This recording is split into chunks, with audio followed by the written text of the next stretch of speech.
설챗. 소개팅. 오늘은 소개팅 날이다. 우린 서로 연락처만 주고받은 뒤 약속 장소에서 만나기로 했다. 아직 그의 얼굴을 본 적이 없어서 뭔가 기대가 되는 것 같다. 퇴근 후 약속 장소인 카페에 갔다. 주변을 둘러보니 나를 뚫어져라 바라보는 남자가 있었다.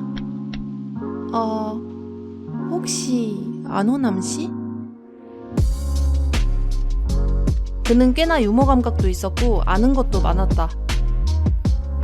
이야기가 잘 돼서 그의 차를 타고 식사하러 가는 중이었다.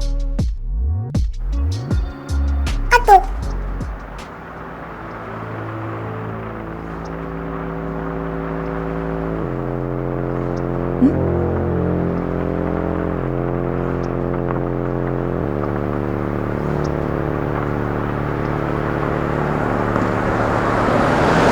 이해하면 무서운 이야기 해석 공개. 여자의 진짜 소개팅 상대는 일이 바빠서 아직 약속 장소에 오지 못했다. 즉 현재 함께 차를 타고 있는 남자는 전혀 알지 못했던 낯선 사람인 것이다. 숨바꼭질.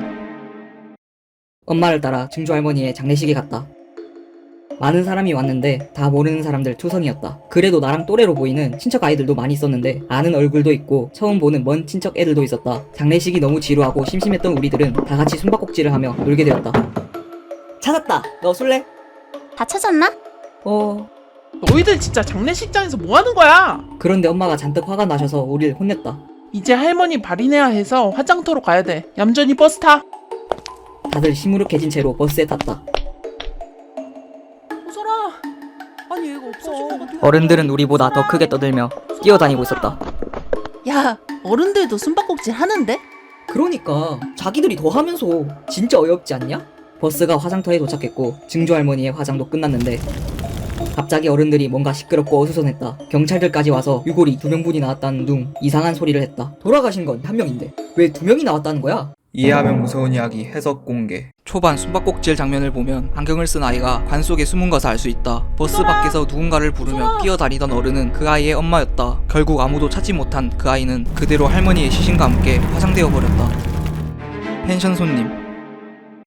나는 산 근처에 펜션을 하나 운영 중이다. 성수기가 끝난 무렵 어떤 남자 손님이 혼자서 방 예약을 했다. 처음엔 극단적인 선택을 하려나 싶어서 조금 두려웠다. 펜션에서 사람이 죽은 것이 알려지면 이 바닥 장사는 접어야 하기 때문이다. 그러나 그 손님은 혼자서 고기도 구워 먹고 독서도 하면서 쉬는 것 같았다. 그냥 혼자 조용히 휴가를 보내고 가나보다 싶었는데 갑자기 늦은 밤에 연락이 왔다.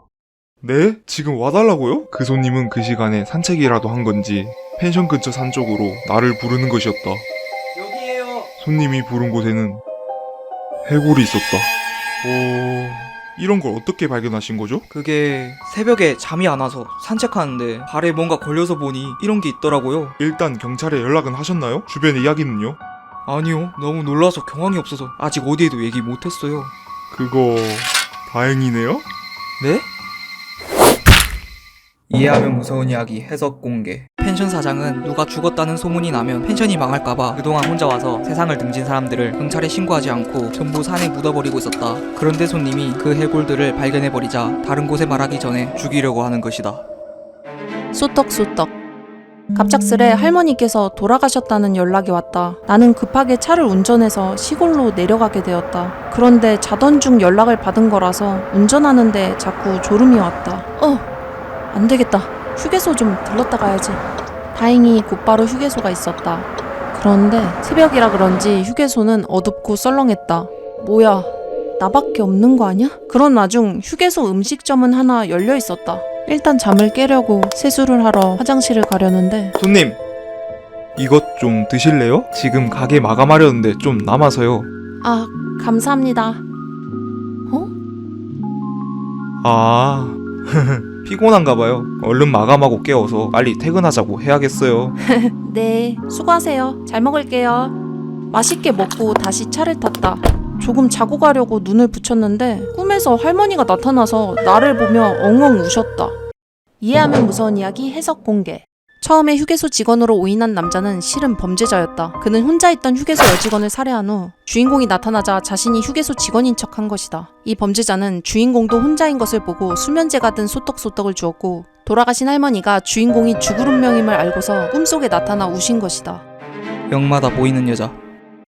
병원에 갔다가 약을 처방받고 지하철로 집에 돌아가는 길이었다. 몇 정거장 안 가고 금방 내릴 거라 문 앞에 서 있었는데 열차 밖에서 어떤 여자와 눈이 마주쳤다.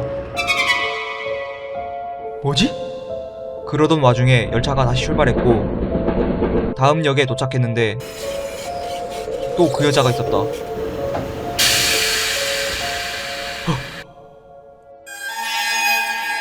패닉에 빠진 나는 그 다음 역에 도착하자마자 내려버렸다. 다행히 더 이상 그 여자는 보이지 않았다. 괜찮으세요? 이해하면 무서운 이야기 해석 공개. 처음에 열차가 출발하는 장면을 보면 승강장에 아무도 없는 게 보인다. 남자가 갔던 병원은 사실 정신과였다. 지하철에서 봤던 여자는 병 증세로 인해 헛것을 본 것이었다. 하지만 자신에게 괜찮냐고 말을 걸던 다른 사람까지 그 여자의 얼굴로 보이는 바람에 달려오는 열차로 밀쳐버린 것이다. 장난 전화. 요즘 매일 장난 전화가 걸려온다. 모르는 번호로 전화가 와서는 말없이 있다 끊거나 어떤 날은 소름 끼치게 웃기도 한다. 전화번호를 차단해도 다른 번호로 걸려오고 내가 번호를 바꿔도 마찬가지였다. 야, 이 할 일 없는 미친 스토커 새끼야. 너 신고할 거야. 오늘 찾아갈 테니까 기다려요. 무서워진 나는 그 길로 경찰서로 달려가서 신고했다. 경찰들은 내 휴대폰을 잠시 가져갔다. 역추적 프로그램을 깔아뒀으니 전화가 오면 받으세요. 그때 상대의 위치 정보가 저에게로 전송될 겁니다. 그리고 경찰들은 나를 집까지 바래다 주었고 오늘은 집에서 나오지 말고 문을 잠그고 있으라고 했다. 그리고 밤이 되자 또 그놈에게 전화가 왔다. 여보세요? 이제 곧 만나겠네요. 소름이 돋았지만 문단속은 확실히 해둔 상태였다. 그리고 곧바로 경찰에게 전화가 왔다. 그놈 위치 정보가 나왔나요? 당장 그 집에서 나가세요. 네? 이해하면 무서운 이야기 해석 공개. 마지막 장면을 보면 주인공 뒤에 누군가가 있다. 경찰이 주인공에게 당장 집을 나가라고 한 이유는 전화 상대의 위치 정보가 주인공과 동일한 장소로 나타났기 때문이다. 그는 주인공의 집에 계속 함께 있던 것이다. 용암 무당. 굉장히 용한 무당이 있다고 해서 호기심에 점을 보러 갔다. 어떤가요? 저 잘 되나요? 자네한테 악기가 붙었어. 네? 악기요? 그래, 곧 몸이 아프기 시작해서 일도 못할 거야. 그럼 어떻게 해야 하죠? 구술해야지. 조상신이 노하기 전에 구술해야 돼. 하지만 굿비용이 2천만 원 정도 된다는 말에 사기꾼인 것 같아서 난 그냥 무당집을 나가버렸다. 자네, 구술 안 하면 죽을 수도 있다니까? 그런데 그날 밤부터 갑자기 배가 아프기 시작했다. 아야야, 이거 왜 이러지? 하지만 병원에 가봐도 아무 이상이 없다고 했다. 며칠이 지나도 나아지지 않고 심해졌다. 난 그제서야 무당이 했던 말이 생각났다. 구술 안 하면 죽을 수도 있다니까? 나는 당장 무당을 찾아가 전 재산을 털어 구술했다. 이 무당은 사실 정말 용한 무당이었다. 굿한 뒤론 몸이 전혀 아프지 않았기 때문이다. 이해하면 무서운 이야기 해석 공개. 무당은 남자의 저주 인형을 만들어서 매일 밤 바늘로 마구 찌르고 있었다. 무당이 만든 저주 인형의 배를 찌르면 상대방은 똑같이 배를 찔리는 아픔을 느끼기 때문에 남자가 갑자기 배가 아팠던 건 이 때문이다. 무당은 찾아오는 손님마다 저주 인형을 이용해서 아프게 만든 뒤 비싼 돈을 내고 굿을 지내게 하고 있었다. 도둑. 밤에 목이 말라 잠이 깬 나는 물을 마시러 나왔다. 모두 자고 있는 시간이라 집안은 껌껌했다. 그런데 갑자기 현관문이 열리는 소리가 들렸다. 놀란 나는 급히 내 방에 있는 옷장으로 들어가 숨었다. 옷장 문틈으로 보니 도둑이 들어온 것이었다. 도둑은 망치를 들고 있었고 부모님이 자고 계신 안방으로 들어갔다. 휴대폰을 밖에 두고 오는 바람에 나는 옷장에 숨은 채로 떨고 있었다. 얼마 지나지 않아 도둑이 부모님 가방을 들고 나왔다. 이제 가려나 싶었는데 갑자기 내 방으로 들어왔다.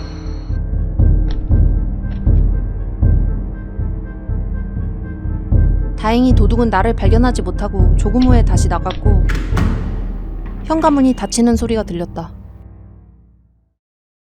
휴. 나는 이 사실을 부모님께 빨리 알리기 위해 옷장문을 열고 방을 나왔다. 그러나 나는 그 자리에 그대로 얼어붙었다. 이해하면 무서운 이야기 해석 공개. 주인공이 놀라서 얼어붙은 이유는 도둑이 집을 나가지 않은 채로 집 안쪽에서 현관문을 닫고서 주인공이 나오길 기다리고 있었기 때문이다. 두 번째 살인. 나는 형사다. 현재 한 아파트에서 일어난 살인사건을 수사 중이다. 초기에 범인을 못 잡았다 보니 자칫하면 장기 미제 사건이 될 수도 있어서 주민의 제보가 절실했다. 다행히 아파트 주민 중 한 분이 경찰서에 매일같이 나오셔서 적극적으로 수사에 협조해줬다. 또 뭔가 생각나면 다시 올게요. 바쁘실 텐데 매일 수사 협조 감사합니다. 아니에요. 당연한 건데요. 그 주민 덕분에 범인을 빨리 검거하게 되었다. 나는 기쁜 마음에 아파트 주민들에게 이 사실을 곧바로 알렸다. 네. 이제 범인을 붙잡았으니 안심하셔도 괜찮습니다. 그러면 더 이상 수사 협조는 안 해도 되는 건가요? 네, 이제 안 오셔도 됩니다. 그동안 정말 감사했습니다. 네. 그런데 다음날 또 그 아파트에서 살인사건이 발생했다. 그리고 사건 현장에서 범인의 지문부터 확인한 나는 경악하게 되었다. 이해하면 무서운 이야기 해석 공개. 여자는 형사에게 반해 있었다. 범인이 잡혀서 더 이상 형사와 만날 일이 없어진 그녀는 다시 만나기 위해서 이번엔 자신이 직접 살인을 저지른 것이다. 곰국. 늙은 어머니를 모시며 함께 살고 있는 부부가 있었다. 형편이 좋지 않다 보니 부부는 둘 다 맞벌이를 했다. 둘이 집을 비운 동안은 다행히도 항상 할머니가 어린아기를 봐주시고 있었다. 내가 잘 돌볼 텐게 너희들은 걱정 말고 일혀.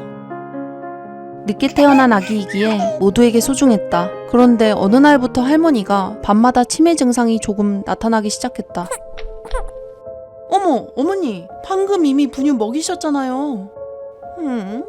다행히 치매 증상은 밤에만 가끔 나타나는 정도였고 며느리는 낮에만 잠깐 일하고 집에 오기 때문에 그다지 별일은 없었다. 어느 날 퇴근하고 오자 이미 밥상이 차려져 있었고 맛있는 곰국 끓이는 냄새가 났다. 수고했다. 배고플 텐데 어여 밥 먹자. 너 오면 같이 먹으려고 곰국을 끓여놨다.